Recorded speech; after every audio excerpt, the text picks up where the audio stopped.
नमस्कार teachers and student, आप देख रहे हैं हमारा यूट्यूब चैनल स्कूल चले हम। यदि आप चैनल में पहली बार हैं या नए हैं तो चैनल को सब्सक्राइब ज़रूर करिए और बेल आइकन को प्रेस करिए, जिससे कि हमारे आने वाले वीडियो का नोटिफिकेशन आपको प्राप्त हो सके और आप हमारे अन्य वीडियो भी आसानी से देख सकें। आज हम आपको बताएंगे 8th ग्रेड अभ्यास पुस्तिका पर्यावरण अध्ययन कक्षा 5वीं, जो कि हमने सत्र 2024-25 से ली है। इसका पाठ 10 बोलती इमारतें।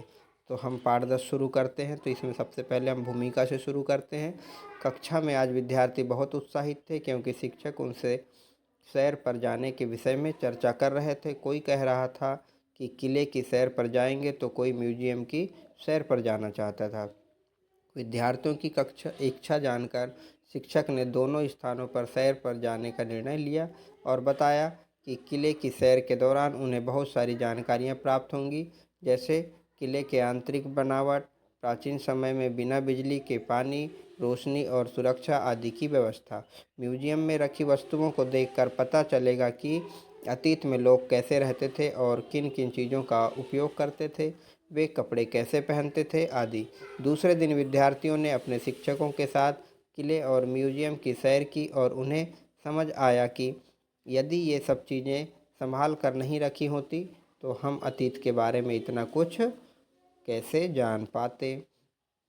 तो आइए शुरू करते हैं इसके अभ्यास प्रश्न। पहला प्रश्न है, वस्तुनिष्ठ प्रश्न है, सही विकल्प चुनकर लिखिए। किलों में बड़े झरोखों या खिड़कियां और रोशनदान बनाए जाने का मुख्य कारण क्या था? तो इसका उत्तर है रोशनी और हवा के लिए। राखी ने अपने घर का नक्शा बनाने में ये जो चिन्ह है घर का उपयोग किया, काय के लिए किया? दरवाजे के लिए। ठीक है। सृष्टि सूर्योदय के समय सूर्य के विपरीत दिशा की ओर मुंह कर खड़ी हुई थी। उसके दाएं हाथ की ओर कौन सी दिशा होगी? तो उत्तर दिशा होगी। ठीक है। प्राचीन काल में बनाए गए फव्वारों के चलने का मुख्य कारण था, क्या था? जल दबाव, क्योंकि उस समय पे वो विद्युत मोटर, हैंडपंप वगैरह, नल वगैरह नहीं थे। ठीक। अब आते हैं, रिक्त स्थानों की पूर्ति कीजिए। पुराने समय में बंदूकों और तोपों का उपयोग किया जाता था। आजकल कई देशों में युद्ध के समय खालिस्तान का उपयोग करते हैं। तो इसमें आ जाएगा न्यूक्लियर बम का उपयोग करते हैं। फिर खालिस्तान किले की दीवारों से भी ऊंचे होते थे, तो इसमें आ जाएगा बुर्ज। इसके बाद आते हैं हम, गोलकुंडा किले के अंदर पूरा खालिस्तान बसा हुआ था, तो क्या था? शहर बसा हुआ था। गोलकुंडा किले की दीवारों पर खालिस्तान, तो इसमें जाएगा बारीकी व नक्काशी से सुंदर कलाकृतियां बनी थी। और नक्शे में ऊपर की ओर कौन सी दिशा होती है? तो उत्तर दिशा होती है। अब आते हैं हम अति लघु उत्तरी प्रश्न में। प्रश्न क्रमांक 2 है, गोलकुंडा किला की दीवारें मोटी मोटी क्यों बनाई गई थी? तो इसका उत्तर आ जाएगा गोलकुंडा किला की दीवारें मोटी मोटी किले की सुरक्षा के लिए बनाई गई थी। प्रश्न 3 है, म्यूजियम में प्राचीन चीज़ों और अवशेषों को संभाल कर क्यों रखा जाता है? तो इसका उत्तर आ जाएगा प्राचीन इतिहास को जानने के लिए। प्रश्न 4 है, किले में बुर्ज और उसमें छेद क्यों बनाए जाते थे? तो इसका उत्तर आ जाएगा किलों में बुर्ज और उनमें छेद बनाने का मकसद दूर तक देखना और किले की रक्षा करना था। प्रश्न 5 है, प्राचीन समय में किलों की सुरक्षा के लिए किस प्रकार के इंतजाम किए जाते थे? तो इसका उत्तर आ जाएगा किलों को मजबूत बनाने के लिए स्टील के बुर्ज बनाए जाते थे। और दूसरा में लिख दोगे, किलों को बनाने के लिए पत्थर का उपयोग किया जाता था। इसके बाद आते हैं हम प्रश्न क्रमांक 6 में, गोलकुंडा के किले में पानी का इंतजाम कैसे किया जाता था? तो इसमें उत्तर है, किले के निचले तल्ले से लेकर ऊपरी तल्ले तक लगभग 3 से 4 की संख्या में बड़े बड़े तालाब नुमा जलाशय बने हैं, जिनमें टेरिकोटा पाइपों द्वारा पानी का प्रवाह किया जाता था। फिर आते हैं प्रश्न क्रमांक 7 में, उन चीज़ों के नाम लिखिए जो हमें अतीत के बारे में जानने में मदद करते हैं। तो क्या क्या हैं? बर्तन हो गए, औजार हो गए, हथियार हो गए, पुराने किले हो गए, जेवर हो गए, दीवारों पर बनी हुई आकृतियाँ, अन्य चीज़ों से हम अतीत जान सकते हैं। फिर है प्रश्न 8, ऐतिहासिक स्थानों का भ्रमण करते समय वहाँ कौन कौन से कार्य करने की मनाही है होती है? तो ऐतिहासिक स्थलों पर जब हम भ्रमण करते हैं तो हमें वहाँ पर वहाँ की लिपि या आकृति को तोड़ने की मनाही होती है ना? तोड़ना नहीं चाहिए। और जेवर, प्राचीन वस्तुएं, जो भी कुछ वहाँ रहता है उनको तोड़ना मरोड़ना नहीं चाहिए। फिर है प्रश्न 9, आप अपने विद्यालय का नक्शा बनाइए। तो आप यहाँ पे अपना विद्यालय का नक्शा बना लीजिएगा। फिर है प्रश्न क्रमांक 10, तो इसको नक्शा देख लो। सबसे पहले यहाँ पे बना हुआ है ना।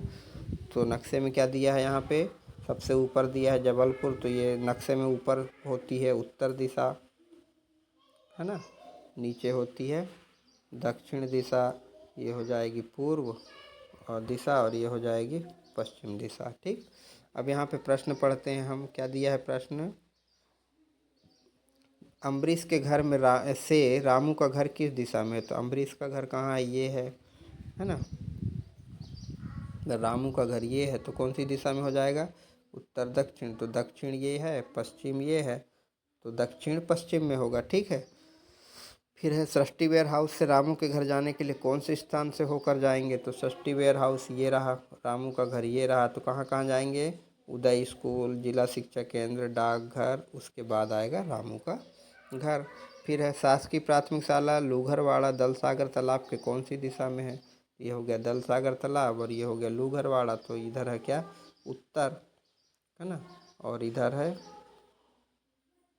पश्चिम। तो ये हो जाएगी उत्तर पश्चिम में, है ना। इसके बाद आते हैं हम, प्रश्न क्या है, दलसागर से जबलपुर जाने के लिए कौन सी दिशा में जाना पड़ेगा। तो जबलपुर जाने के लिए दलसागर ये रहा, जबलपुर ये रहा, तो हमें सीधे उत्तर दिशा में जाना पड़ेगा, है ना। इसके बाद में आते हैं हम कहाँ, 5वें प्रश्न में, जिला शिक्षा केंद्र से सृष्टि वेयर हाउस किस दिशा में है। तो जो ये रहा जिला शिक्षा केंद्र और ये रहा सृष्टि वेयर हाउस। तो यहाँ से ये हो जाएगा उत्तर दिशा और ये हो जाएगी पश्चिम दिशा। तो ये कोना हो जाएगा उत्तर पश्चिम का। ठीक है, ये उत्तर पश्चिम दिशा में हो गया। अब यहाँ पे हम देखते हैं प्रोजेक्ट कार्य। तो प्रोजेक्ट कार्य अपने बड़ों की सहायता से और शिक्षकों की सहायता से अपने प्रोजेक्ट फाइल में बना लीजिएगा। ये थे हमारे प्रश्न 10 तक के उत्तर। यदि आपको वीडियो पसंद आया हो और उत्तर लिखने में आपको आसानी हुई हो तो प्लीज़ चैनल को सब्सक्राइब ज़रूर करिए। और हाँ, आप 8 ग्रेड अभ्यास पुस्तिका में लिखिए और उन्हें परीक्षा के दृष्टिकोण से तैयार भी करिए, ताकि आपको परीक्षा के समय परेशानी ना हो।